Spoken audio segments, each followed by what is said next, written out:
السلام علیکم ناظرین، کیسے ہیں آپ سب؟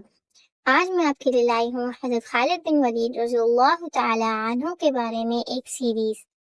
چلیں جانتے ہیں کہ حضرت خالد بن ولید رضی اللہ تعالی عنہ نے اسلام کے لیے کیا کیا قربانیاں دی اور انہیں سیف اللہ کا لقب کیسے ملا۔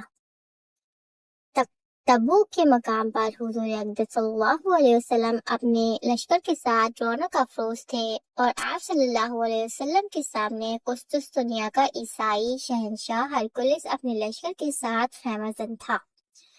مسلمانوں کے ساتھ جنگ کی ابتدا کرنے سے پہلے ہرکلس نے اپنے کچھ مخبر مسلمانوں کے لشکر کی طرف روانہ کیے اور انہیں ہدایت کی کہ مسلمانوں کے لشکر سے متعلق اطلاعات اسے فراہم کریں۔ ہرکلس کے یہ مخبر جب ہرکلس کے پاس واپس آئے تو انہوں نے اسے بتایا کہ مسلمانوں کے رسول صلی اللہ علیہ وسلم صدقہ نہیں لیتے، ہدیہ قبول فرما لیتے ہیں۔ اہل لشکر بڑے رعبدار ہیں اور اسلام کے لیے ہر وقت جان قربان کرنے کے لیے تیار رہتے ہیں۔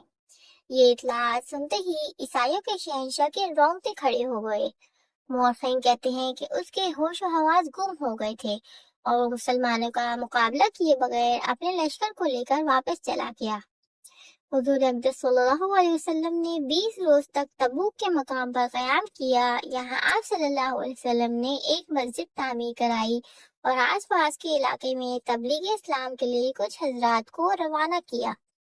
اس تبلیغ کے اثر سے بہت سے عرب سرداروں نے جو رومنوں کے ماتحت تھے مسلمانوں کی اطاعت قبول کر لی تھی۔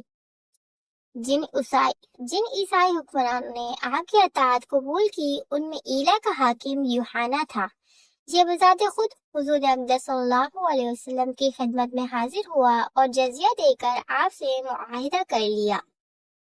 اس کے علاوہ جرجا اور عزا کے عیسائی بھی مسلمانوں کی امان میں آ گئے تھے۔ تبوک کے مقام پر 20 دن قیام کرنے کے بعد حضور اقدس صلی اللہ علیہ وسلم اپنے لشکر کے ساتھ مدینے کی طرف روانہ ہوئے۔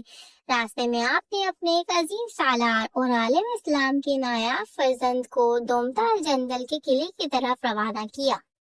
یہ قلعہ مدینہ اور دمشق کے درمیان ایک پہاڑی پر واقع تھا، اور اس وقت اس کا حاکم ایک شخص عقیدر بن عبد الملک رومنوں کا حلیف تھا۔ مسلمانوں کے وہ عظیم سپہ سالار جب اپنے 400 ہمراہیوں کے ساتھ عقیدر کے قلعے کی طرف روانہ ہونے لگے تب حضور اقدس صلی اللہ علیہ وسلم نے انہیں وصیت فرمائی، دیکھو عقیدر بن عبد الملک نیل گائے کا شکار کرنے کا بڑا شوقین ہے۔ جس وقت تم جاؤ گے وہ نیل گائے کا شکار کر رہا ہوگا، اسے گرفتار کر کے لے آنا۔ حضور اقدس صلی اللہ علیہ وسلم کا یہ فرمان سن کر وہ سپہ سالار دومتا الجندل قلعے کی طرف روانہ ہوئے۔ ان کے ہمراہ 400 سوار تھے۔ جب وہ عقیدہ کے قلعے کی طرف پہنچے تو رات ہو چکی تھی اور قلعے کا دروازہ بند تھا۔ وہاں پہنچ کر ان سپہ سالار کو پتہ چلا کہ عقیدہ بن عبد الملک اس وقت اپنی بیوی رباب بنت انیف کے پاس بیٹھا شراب پی رہا تھا۔ اسی لمحے وہاں ایک پہاڑی گائے یعنی نیل گائے نمودار ہوئی اور وہ قلعے کے دروازے پر ٹکریں مارنے لگی تھی۔ قلعے کے اندر عقیدہ بن عبد الملک اور اس کی بیوی رباب دونوں بیٹھے ہوئے تھے کہ رباب نے نیل گائے کو قلعے کے دروازے پر ٹکریں مارتے ہوئے دیکھ لیا تھا، لہٰذا اس نے اس کی اطلاع اپنے شوہر کو دی۔ رات کا وقت تھا اور دور دور تک چاندنی پھیلی ہوئی تھی۔ عقیدر اپنے ایک بھائی حسان اور دوسرے ساتھیوں کے ساتھ قلعے سے نکلا اور ارادہ کیا کہ وہ اس نیل گائے کا شکار کرے گا۔ وہ اپنے بھائی اور دوسرے خدمتگاروں اور اپنے خدام کے ساتھ شکار کرنے کے لیے قلعے سے نکلا ہی تھا کہ مسلمانوں کے وہ سالار جنہیں حضور اقدس صلی اللہ علیہ وسلم نے اسے گرفتار کرنے کے لیے بھیجا تھا وہ اس پر حملہ آور ہوئے اور اسے پکڑ کر اس کی مشقیں کس دیں۔ اس موقع پر عقیدہ کے بھائی حسان اور دیگر ہم نواؤں نے مسلمانوں کے اس سالار پر حملہ کیا، جس کے نتیجے میں مسلمانوں کے اس سالار نے بھی جوابی کارروائی کرتے ہوئے ان پر حملہ کر دیا تھا۔ نتیجہ نکلا کہ دومتا الجندل کے حکمران عقیدہ کا بھائی حسان اس ٹکراؤ کے نتیجے میں مارا گیا تھا اور اس کے باقی ساتھی اپنی جانیں بچا کر بھاگ نکلے۔ اس مسلمان سالار نے عقیدہ کو زندہ گرفتار کر کے حضور اقدس صلی اللہ علیہ وسلم کی خدمت میں حاضر کیا اس موقع پر حضور اکرم صلی اللہ علیہ وسلم نے عذرا اکرام عقیدر کو امان دی اور عہد نامہ لکھ کر جزیہ مقرر فرمایا اور اس کے قلعے پر حاکم کی حیثیت سے برقرار رکھا۔ مسلمانوں کے یہ سالار جو دومتا الجندل کے حکمران عقیدر پر حملہ آور ہوئے اور نیل گائے کا شکار کرتے ہوئے اسے گرفتار کیا، یہ حضرت خالد بن ولید رضی اللہ تعالی عنہ تھے۔ آپ کا پورا نام ابو سلیمان خالد بن ولید المخزومی تھا۔ حضرت خالد رضی اللہ تعالی عنہ بن ولید کا سلسلہ نسب حضور اقدس صلی اللہ علیہ وسلم کی 7ویں پشت میں جا کر ایک شخص مرہ سے مل جاتا تھا اور اسی شخص پر حضرت ابو بکر صدیق رضی اللہ تعالی عنہ کا سلسلہ نسب بھی حضور اقدس صلی اللہ علیہ وسلم سے ملتا تھا۔ آپ کی والدہ لبابہ صغرا ام المؤمنین حضرت میمونہ کی حقیقی ہمشیرہ تھی۔ اسی طرح سے حضور اقدس صلی اللہ علیہ وسلم حضرت خالد رضی اللہ تعالی عنہ بن ولید کے حقیقی خالم تھے اور خاندان نبوت سے یہ آپ کا دوسرا قریبی رشتہ تھا۔ جنگجویانہ اوصاف وہ عمل فضل اور اچھائی کی کثرت کے باعث بنو مخزوم قریش میں خاص درجہ رکھتے تھے اور بنو ہاشم کے بعد اسی قبیلے کو اہمیت دی جاتی تھی۔ زمانہ جاہلیت کی رسم کے مطابق قریش کی تمام شاخوں کے ذمے کوئی نہ کوئی فوجی خدمت لگائی جاتی تھی۔ جنگ کے دوران اس خدمت کا پورا کرنا فرض خیال کیا جاتا تھا۔ اس لحاظ سے بنی مخزوم کے ذمے لڑائی کے دنوں میں لشکر کے لیے گھوڑے مہیا کرنا اور لشکریوں کے آرام اور سوار جنگ اکٹھا کرنے کے لیے خیمے بھی نصب کرنا تھا۔ حضرت خالد رضی اللہ تعالیٰ عنہ کے والد ماجد عبد الشمس الولید بن وقیدہ المخزومی مکہ کے انتہائی مطموع اور بااثر شخص سمجھے جاتے تھے۔ مکہ سے طائف تک آپ کے باغات پھیلے ہوئے تھے کہ ان کے مال و دولت کا اندازہ اس سے لگایا جا سکتا تھا کہ ایک سال آپ تنہا خانہ کعبہ کا غلاف بنواتے تھے اور دوسرے سال تمام قریش مل کر بنواتے تھے۔ حج کے ایام میں مینا کے مقام پر حاجی کو ایک وقت کا کھانا بھی وہ کھلایا کرتے تھے۔ حضرت خالد رضی اللہ تعالیٰ عنہ کے والد ماجد ولید اسلام کی مخالفت میں بہت سخت تھے۔ آخری سانس تک مسلمانوں کو تکلیفیں پہنچانے میں پیش رہے تھے۔ حضرت خالد رضی اللہ تعالیٰ عنہ کے 6 بھائی اور 2 بہنیں تھیں۔ بھائیوں میں حشام اور ولید اسلام لے آئے، باقی 4 کا خاتمہ حالت کفر پر ہوا تھا۔ بہنوں میں سے ایک کی شادی سلمان بن امیہ کے ساتھ ہوئی اور دوسری کی شادی حارث بن حشام کے چچا زاد بھائی سے ہوئی۔ حضرت خالد رضی اللہ تعالیٰ عنہ اپنے والد کی طرح اسلام لانے سے پہلے اسلام کی شدید مخالف تھے۔